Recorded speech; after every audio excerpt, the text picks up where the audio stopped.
n'emisomo gyabwe olw'ebyensimbi.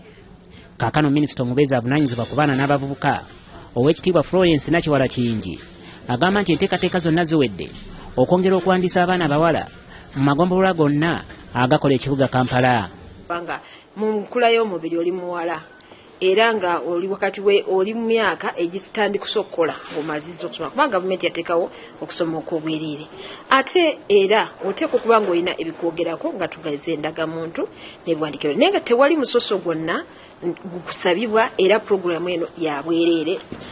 Buli mwana omuwala batulabye mulimu n'abalina zi diguri nga naye baagala okuteekako sikiru era bakola bulungi. Mukimanyi bulungi nti abaana pulezidenti bwe yawa entandikwa kati yabakoledde ne sako bali eyo bakola ssente era waliwo enjawulo benyumiriza mu pulogulaamu eno.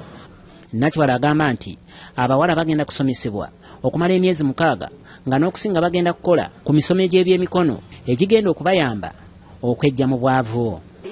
Okufumba mwemuli okutunga mwemuli okukola engatto mwemuli okufumba bakery ebintu ebyokulya amangu nga biva mu ngano n'ebirala.